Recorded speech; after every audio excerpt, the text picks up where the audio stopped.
I don't have any rituals. I try to go to the toilet before I go on stage, so it's easier. But although you forget everything while on the stage, you don't actually feel the need of pee usually when you're singing. But eventually it might happen if it's like a really long show. It might happen. Hallöchen, Popöchen. Habt ihr mich schon vermisst? Leute, ich habe heute einen richtig geilen Gast hier. Das ist RIKU. Kennt ihr vielleicht? Gitarrist von Sunrise Avenue war der. Und der ist jetzt solo unterwegs. Der kommt jetzt hier gleich vorbei und ich quetsche ihn aus von, was ist sein Lieblingsfrühstück? Was macht er als letztes, bevor er auf die Bühne geht? Und. Erfahrt ihr alles gleich im Interview. Dranbleiben. RIKU, really nice that you're here. Thank you. Thank you for your time. Really nice to be here. Thanks for the invitation and letting me in. Yeah, of course. What a career.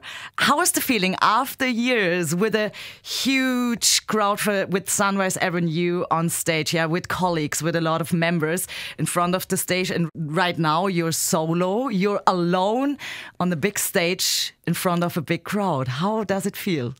Actually, I must correct you. It's not a big stage and it's not a big crowd, so it's like really a lot different.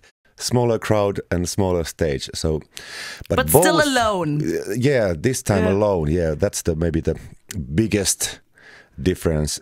But also that everything kind of different. Doing your own personal thing on your own, so that you are kind of forced to do it on your own as well, going solo.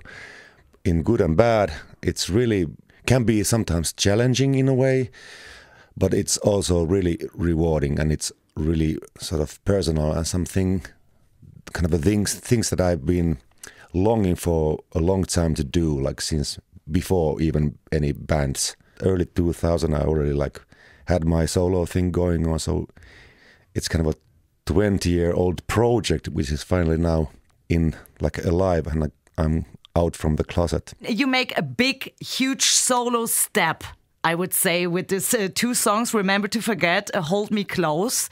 These singers were straight in the German airplay charts. Congratulations. Oh, vielen Dank. Everything is kind of a bonus life for me. How was the feeling to see this? I mean, I can imagine. It's a little bit, afraidness maybe. Oh, how does it work? Is it's solo everything. Or not? Or what is the feeling just to, I don't know, to wake up and to look at the charts and see your own solo singles? I don't wake up and look at the charts. I try to like disconnect myself from the charts.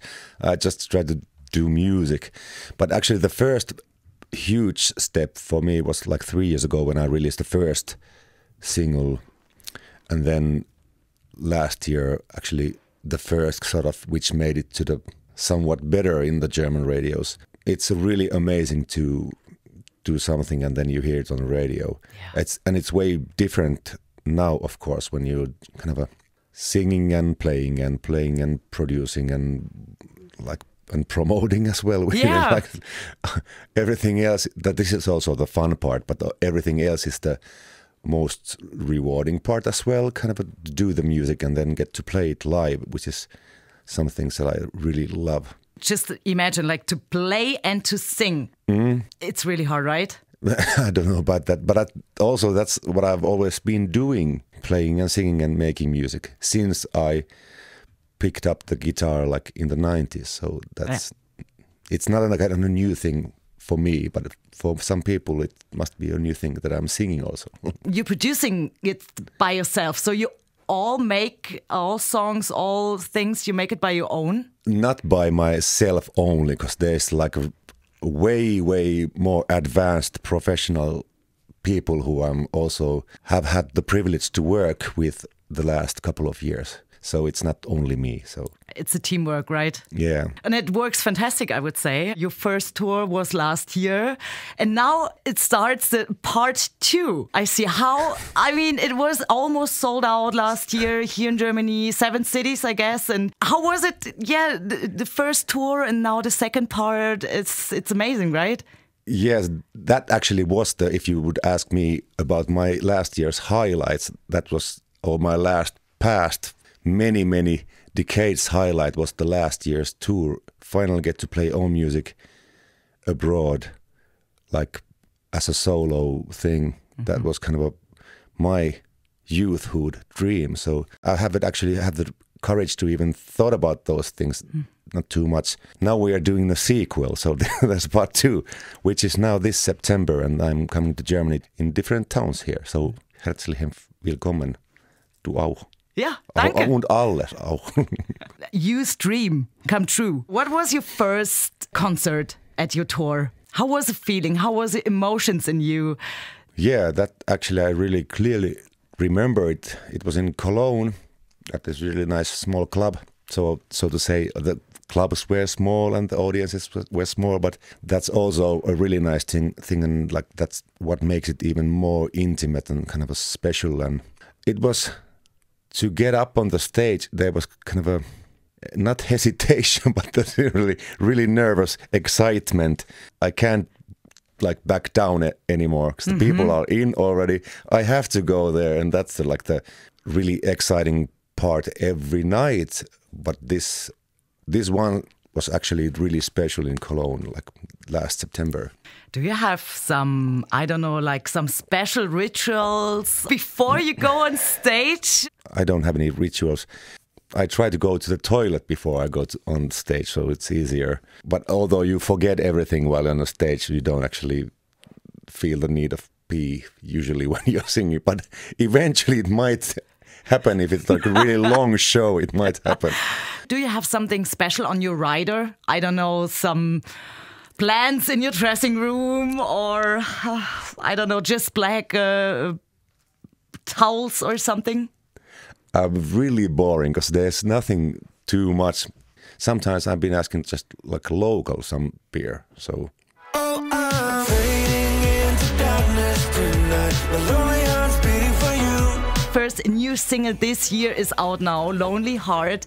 I really like it. It's a little more electronic beats. Could that be more electronic beats than the older 2 singles? Why? It happened sort of pretty organically that it went to the direction of this 80s synth vibe. There can be many versions, but so far that's the version now. But yeah, I do an acoustic version, and on the tour I'll be playing mostly acoustic stuff, so it will be not totally different.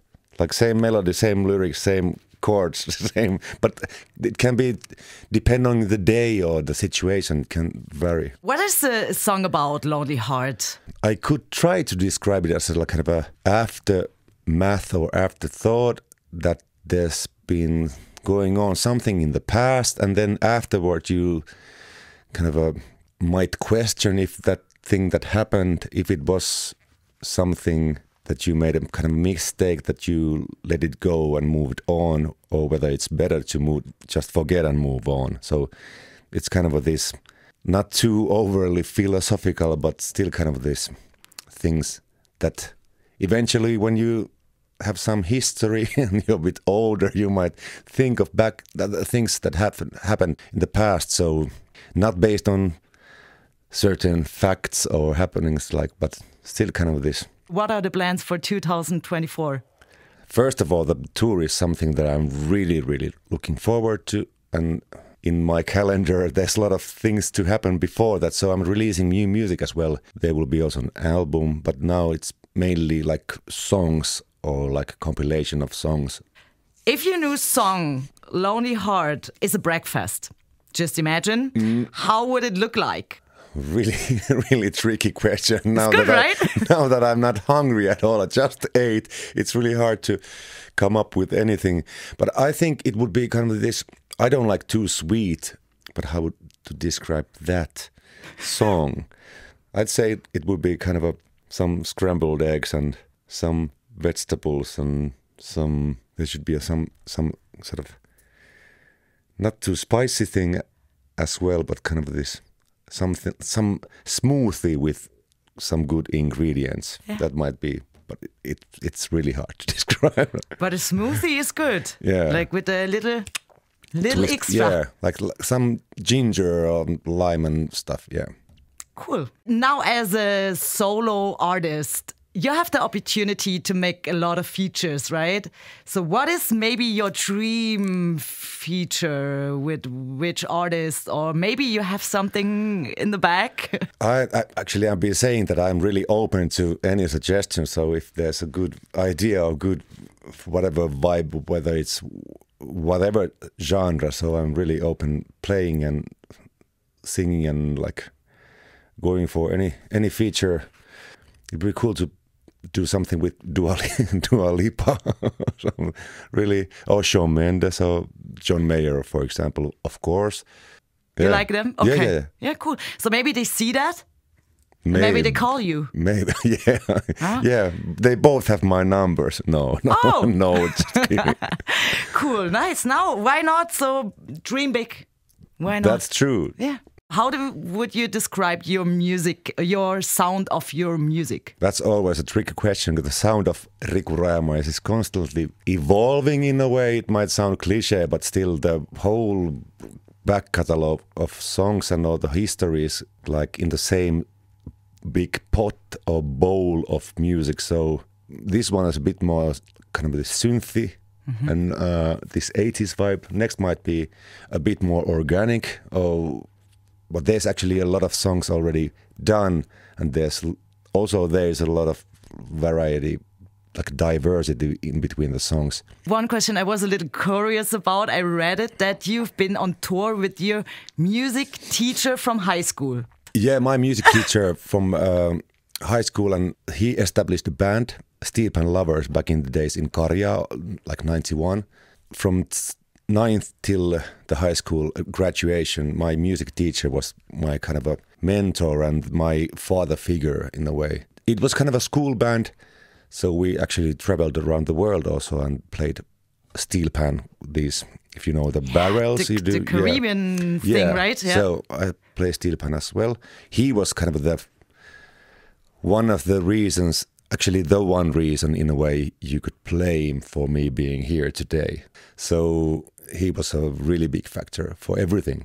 Oh, that's really cool. Because I was just curious, just imagine my music teacher, how I wouldn't spend more time than I have with him in school. So there was like, what? Yeah, really nice story. Yeah, and actually, if I can say that, the fact that one people can really change your life, and especially at that age, teachers who are so underrated in a way, and they should be sort of recognized way, way, way bigger and better than they are. So I had good parents in a way, but I also was living alone quite early, in the age of 16.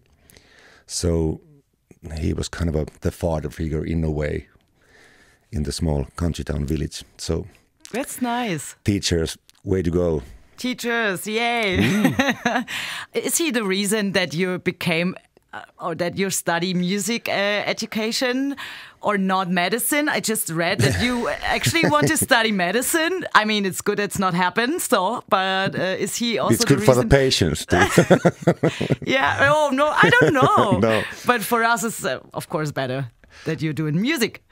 Actually, that was in the high school. My mother was also like always telling that you should become a doctor. It's like a appropriate sort of really highly valued, good profession. And I was like, okay. And then I took everything like the long chemistry, long physics and long maths in high school just to please my mother. But then eventually I didn't like it.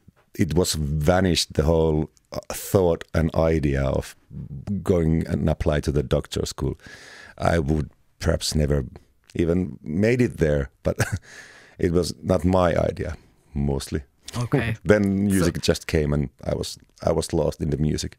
You say to yourself that you're a guitar nerd. So what does it mean? What does music means to you? Music is mostly it's kind of a lifestyle, if you could say so, way of life. Usually when I eat breakfast, I already like have the guitar, whichever is lying around the sofa or somewhere. I have it in my lap and then I just start to play something, and that's the kind of the way my days pass by. Like just. But is it like that rock and roll, I imagine? Like, you know, like a guitarist is a lifestyle. Guitar lifestyle is rock and roll. Look at me. Like, I don't even have any tattoos. I'm not that rock and roll. But that can be also a state of mind. It doesn't have to show out with the leather pants or leather jacket. And that's kind of I'm really sort of happy to be reminding myself that I never get like an adult, too adult. That's also like the part of the rock and roll, like all this kind of a childish mentality. But because playing is playing, and in German you have a good word for the spieling, like spiel. Like it's kind of a Spiel, yeah. Yeah, it's the same word means different things, but it's kind of this playing, and the children spielen on the guitarist spielen, on the actor spielen. And in Finnish we don't have that one word. Really? That's like a different word for everything. Like for the playing with toys, that's leikki, and playing a guitar, soittaa kitaraa. It should be like one word, because it's kind of mentally it's the same like playing thing in a way. I like your answer. Thank you. I have like prepared some little questions. It's a kind of would you rather game, you know. So you have to decide it between two answers, and two bad answers. Two bad answers, or maybe not. Actually, the first question I can give the answer because I know it. Coffee with milk or without, like black? Black coffee. Or cappuccino as well. That's with milk, but yeah, black coffee basically. Okay, like your clothes and your like my humor. Your humor. Oh, that's good. What kind of holiday guy you are? Sunny, warm weather, or cold? I mean, you're from Finland. Again, like really boring answer, but I love both. But if you ask me now, I would perhaps love to go to the Alps and go skiing. But then after that, I would love to go down somewhere in the southern part of Spain and go to the Costa del Sol area to enjoy the beach. When you're going to bed, windows open or windows closed? Windows closed. No fresh air. No fresh air. Depends where if I'm like, that's depend. Like in Finland, when it's -25, you don't want to keep them. So, like your clock. Are you a snoozer? Or you just wake up and wake up? Really, immediately. That's my like choice, and I would recommend that because I can't do the snoozing thing. Like that's why I wake up as late as possible, so I have to get up. That's also one reason. When I need to be at somewhere, and then I just count and then it might be like 8:38 that my alarm clock, and then I just get up when it like the alarm turns on. Yeah, but it's good. It's good. So you're more a morning people or evening people? Evening, definitely. Okay. So you're a cook by your own or you're a deliver guy? I wish I could say the first one, but I go with the second one. Deliver. Yeah, sometimes it's good. Okay, maybe one last question. Music. You prefer to listen to it or you prefer to make music? Making music. Although both are like really nice things. Just the feeling of having a song ready, and especially at some point, if it's played somewhere on the radio or wherever who's listen to it, that's a really huge reward in a way to have something completed in a way. But also the making process and just playing, whoever's like wrote it, the music playing that's even better than listening. Cool. So good luck. Thank you. For your tour, and there is cards or tickets you can buy. Yes. Still, okay. Like you're in Berlin, you're in Cologne as well. And I'll be in Munich. Munich, the 27th of September. So nice. So good luck and enjoy and grateful time. Thank you. And thanks for having me. Thanks for your time. So Leute, wenn euch das gefallen hat, also ich meine jetzt nicht mein Purzelbaum, sondern natürlich das Video, dann unbedingt unserem Kanal folgen und die Glocke drücken, damit ihr nichts mehr von diesen unfassbar geilen Bente-Momenten verpasst.